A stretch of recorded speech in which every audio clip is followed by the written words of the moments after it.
The wind howled over the plains, kicking up dust and sorrow. Jane stood at the edge of a shallow grave, her boots sinking into the damp earth. Her brother's hat lay beside the stone marker she carved with trembling hands. Thomas Bell, son, brother, loved. Smoke still curled from the hills to the west, the same direction they'd ridden after ambushing them. Jane touched the dried blood on her sleeve, not her own, and closed her eyes just long enough to remember his final words. Don't let them vanish. Make it count. She would. She strapped the rifle tighter across her back, one hand on the locket, at her neck, and turned toward the setting sun. She had no map, no backup. Just a name and a trail of boot prints heading into outlaw country. And if vengeance took her to the edge of the world, so be it. Before we jump back into how it all began, introduce yourself and let me know where you're tuning in from. And if this story touches something in you, grief, grit, or justice, make sure you're subscribed. Because tomorrow, I've saved something extra special for you. Ashridge was a tired town before tragedy ever touched it. It sat low on the prairie, all dry bones and crooked fences, like it knew it wasn't meant to last. Dust hung in the air like an unspoken truth, coating every porch swing and window pane. The saloon leaned left in the wind. The church bell had long stopped ringing. Most days, the only sound was the wind whistling through the cottonwoods, and even that sounded like it carried a warning. Jane Bell walked through it like a ghost. Her boots made no sound on the boards. Folks said it was because she was part shadow. Others said it was the limp, barely there, but enough to make her gait uneven, like a song missing a beat. Some remembered the fire that burned her left arm from elbow to wrist. A few whispered about the widow's dress she still wore, though no one remembered her ever being married. But mostly, they just stopped talking when she passed. At the general store, she bought supplies in silence. Mr. Ketchum, behind the counter, handed her a tin of coffee and said nothing. She left exact change. No, good morning, no smile, only a nod, hers, and the quiet swish of her coat as she stepped back into the wind. Kids had once asked why she didn't talk. Their parents told them to hush. Truth was, Jane hadn't spoken in 3 years. Not since the ambush that took her hearing, and nearly took her brother too. Back then, the Bells had a ranch 10 miles north of town, and a name that still held a little weight. But the silence that followed that night settled over her like a shroud. Thomas healed slowly. Jane never did. She read lips now, well enough. But she didn't want to talk. Not anymore. A deep scar traced her jawline, almost elegant in the way it curved toward her throat. Some said it was a knife wound. Others thought a horse accident. Jane never confirmed either. She wore her silence the way some wore fine jewelry, deliberately. Like it gave her a strange kind of power, or at least made people keep their distance. She lived alone in a sagging cabin on the edge of the sagebrush flats. No visitors, no friends. The only sound in her home came from the wind through the boards and the rifle she cleaned every night like a ritual. Rumors followed her like a second shadow. Touched in the head, carries a locket with a dead man's hair. Talks to her horse like it answers back. None of it was true, but none of it mattered. What mattered was the day Thomas rode into town, bleeding from the stomach and gripping a telegram in his hand. Jane caught him before he hit the ground. The doctor came. Too late. He died whispering names. Names Jane would carve into her memory like scripture. Before we dive deeper into the story, just a quick note. I'm Thomas, the voice behind this narration. If you enjoy how it sounds, let me know in the comments so we can keep the same voice in future videos. That day cracked something open in her. The townsfolk watched from behind shutters as Jane packed her saddlebags in silence. No one offered help. No one dared ask where she was headed, but they knew. She wore the old coat Thomas used to wear, tied her hair back like she used to when they were children riding fence lines. Her rifle was clean, her boots were steady, her eyes were 2 embers in a dying fire. There were no goodbyes, no prayers, only the sound of her horse's hooves disappearing into the dry hush of the plains. The wind changed the day he arrived. It came from the south, warmer, lazier, but carrying grit that stung the eyes. Folks said wind like that always. Brought strangers and trouble came close behind. Jane noticed him before the others did. He didn't fit. That much was clear. His boots were clean, his coat dark and long, city-stitched. He rode a gelding with northern brands and asked too few questions to be harmless. He didn't look at Jane the way the others did. He didn't look away. At the feed store, he stepped aside to let her pass through the narrow doorway. She caught the briefest nod, not the wary kind, no fear in it. Just a quiet recognition, as if he knew what loss looked like and saw it resting on her shoulders like a worn shawl. Jane said nothing, but when she passed him, she felt something shift, like a ripple in the dust. He stayed in town. That was the second strange thing.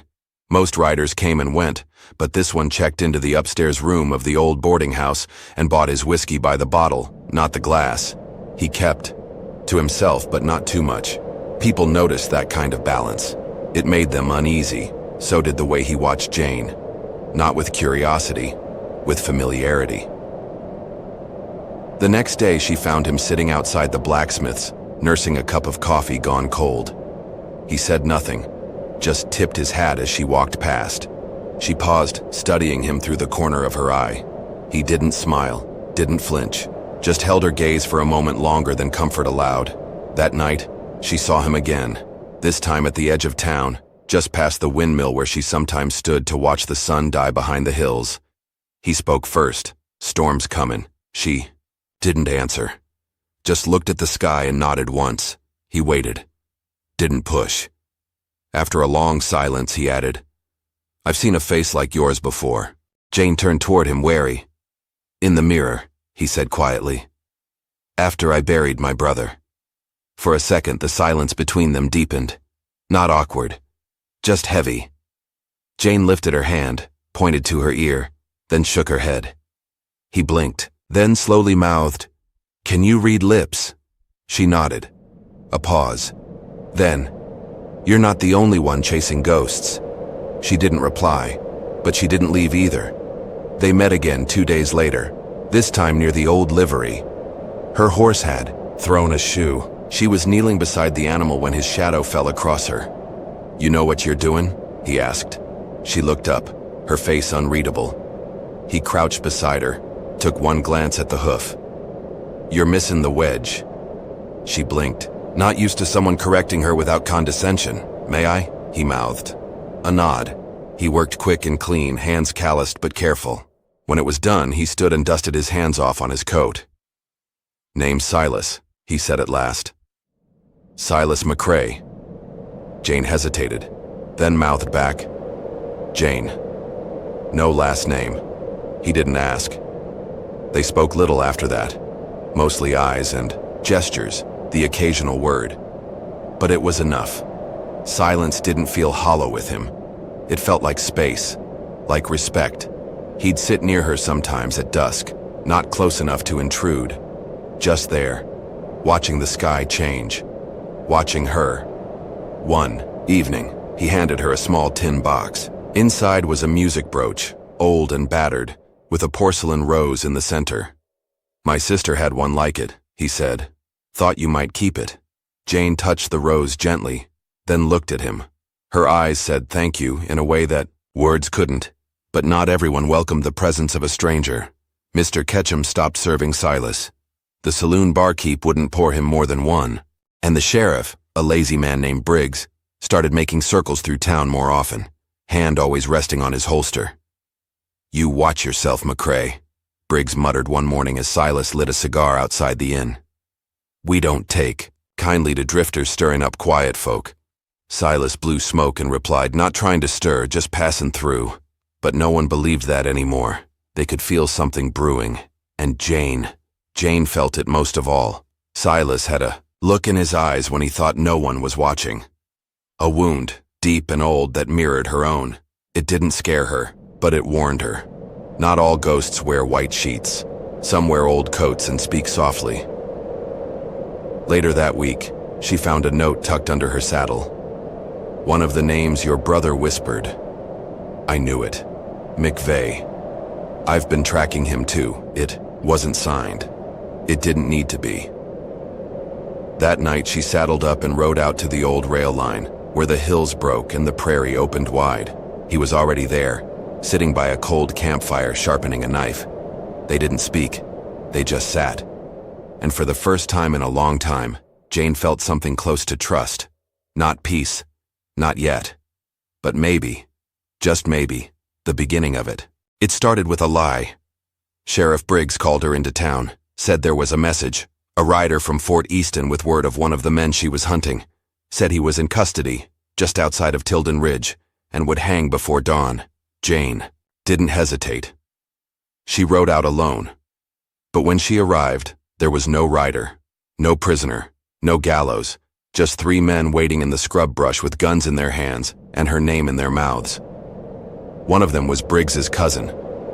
The other 2 she didn't recognize, but they knew her. "You think you scare people?" the taller one sneered. "Riding around like death in a dress, but you ain't nothing but a broken girl playing outlaw." They circled her like dogs. She tried to run. They caught her easily, ripped her off her horse, pinned her down in the snow-dusted grass. They didn't hurt her the way she feared, but they did leave her, cold, bruised, stripped of her rifle and dignity, boots taken, coat torn, blood on her lip and shame in her throat. One of them spat before walking away. "Let this be a lesson. We don't need women stirring up trouble in men's matters." They left her there, face down in the snow. No weapon, no trail, just sky above and silence pressing into her chest. She lay still for hours. At some point, the cold became distant, the pain dulled. Her body curled in on itself, and her mind whispered what it hadn't dared before. "Maybe you've lost already."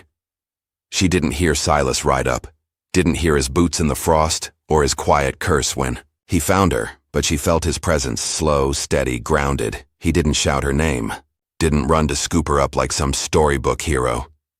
He knelt beside her slowly, set his coat over her shoulders, put his hand, warm and worn, over hers. She flinched. He didn't pull away. He waited. When she finally turned her head to face him, her lip cracked and bled again. Her eyes were blank. He didn't ask questions. He simply mouthed, "I'm here." She tried to sit. Failed. He didn't help. Not until she looked at him and gave the smallest nod.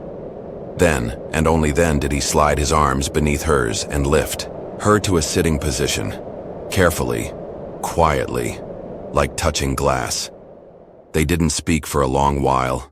She didn't need to. Everything was on her face. Rage, grief, humiliation, and that bone-deep ache that comes from being seen at your weakest. He took a flask from his coat, held it toward her. She hesitated, then drank. It burned. She welcomed it. They made camp under a juniper tree tucked in a shallow ravine. Silas built the fire close, blocking the wind with his own body as he worked. Jane sat nearby, knees drawn up, coat wrapped tight, eyes glassy and fixed on nothing. Eventually, he sat beside her, close enough to share the heat, far enough not to intrude. He didn't say it out loud, but she saw it in the way he passed her the last of the jerky, the way he filled her cup first, the way he turned away when she adjusted her torn shirt. Respect. It was the first thing anyone had given her in weeks. That night, the wind died down, and a hush settled between them. Jane finally broke it. "I was 12 when the fire happened," she mouthed, her voice barely audible, more breath than sound.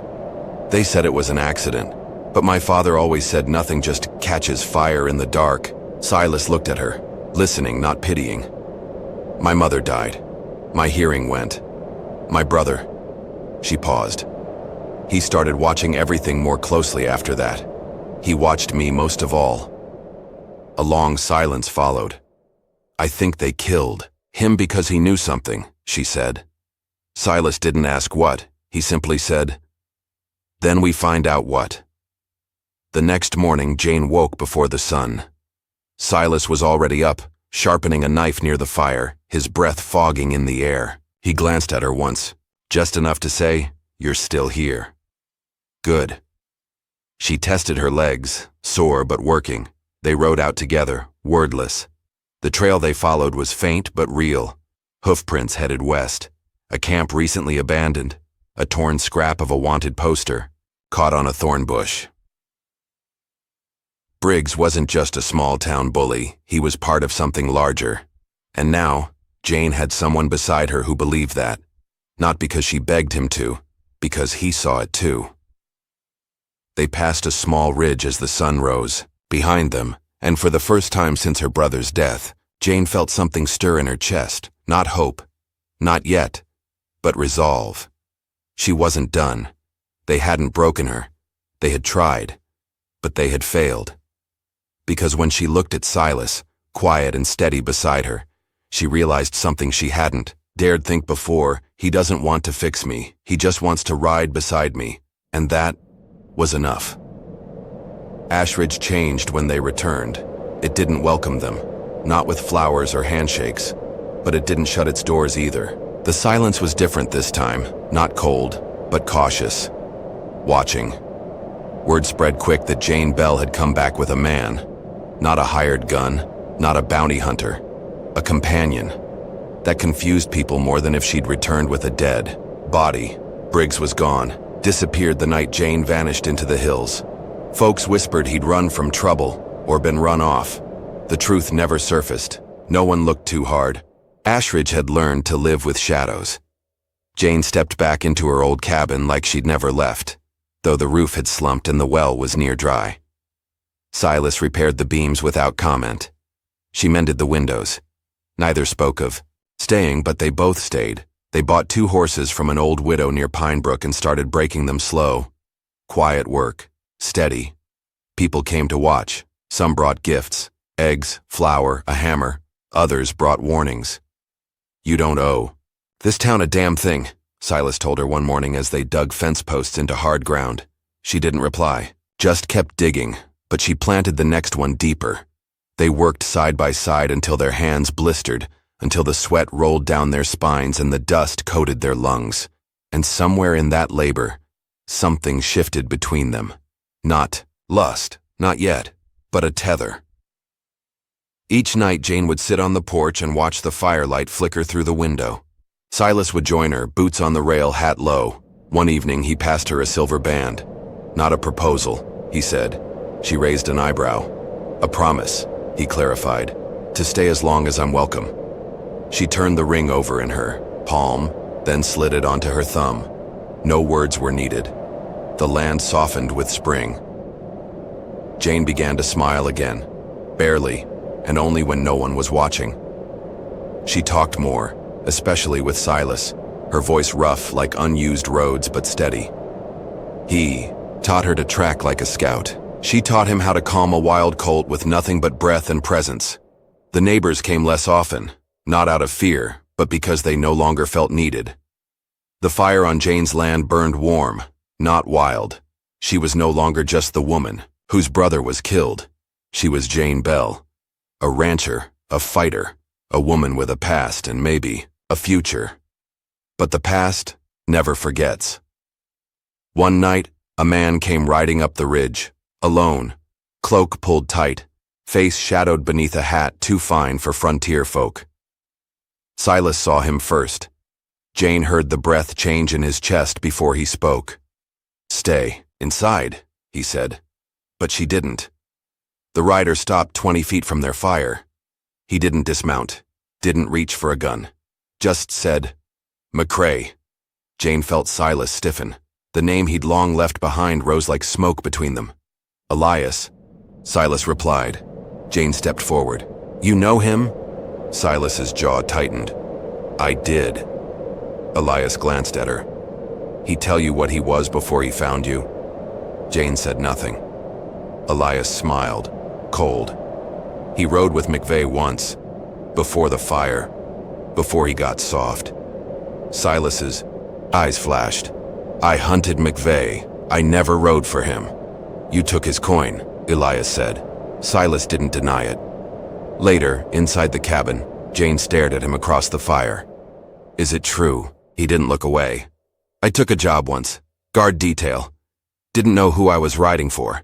When I found out, when I saw what they did, I left." "And tracked them?" and buried 2 of them myself. She didn't speak for a long time. Then, why didn't you tell me? Because you needed someone good, and I wasn't back then. Her voice cracked. I didn't need good. I needed honest. Silas stood, took a breath, then knelt beside her. I am now. But I won't ask you to carry that. If you want me gone. Jane reached out and laid her hand over his. I've carried worse. Outside the wind rose again. Not harsh, not angry, just insistent, reminding them that peace was never permanent on the plains, that love had to be chosen over and over again, and that the next ride, whatever it held, would not be easy. But this time, they would ride it together. They came to town at sunrise, Jane in her long dark coat, the sleeves still stitched from that night in the hills. Silas beside her, shoulders squared, expression unreadable. No rifles, no threat, just purpose. The horses, hooves echoed like judgment through Ashridge's main road. People stopped and stared. Jane didn't flinch. The general store owner turned away. The pastor's wife pulled her daughter close, but one boy tipped his hat. A girl behind him offered half a smile. Jane walked with her head high, straight to the sheriff's office. There was a new man behind the desk, young, clean, unsure of. She placed a folded list on the table. Names, dates, towns, her brother's handwriting, proof. This is what Briggs covered up. The sheriff stared at the paper, then at her. And you want? Justice. He glanced at Silas. Jane shook her head. I'm not hiding behind anyone anymore. Silas didn't speak. He just stepped aside, giving her the space she'd earned. Outside, the townsfolk murmured. Someone spat in the dirt. Another whispered which, just loud enough for her to hear, but she didn't turn. She was past that now. The sheriff finally said, This might change things. She nodded. It already has. Later that afternoon, as the sun slipped west, Silas stood outside the chapel, watching the shadows stretch toward him. Jane joined him quietly. He glanced at her. We could leave. No one would blame you. She didn't answer right away. Just studied the town, the cracks in the wood, the faded signs, the children playing in the dust. I used to think running meant losing, she said. But maybe staying means choosing. She turned to him, steady as spring rain. I choose here. For now. His shoulders eased. Then so do I. That night, the sky opened wide and silver. No preacher, no papers, just the 2 of them. Hands clasped, faces lit by firelight and starlight. A wedding if you believed in such things, a vow if you didn't. She wore her brother's old jacket. He wore his father's ring. No guests, no music, just breath and quiet and the truth between them. Somewhere in the trees, an owl called out. Jane leaned into him, the sound curling around her like a hymn. Silas whispered, You're not what they said you were. She pressed her forehead to his.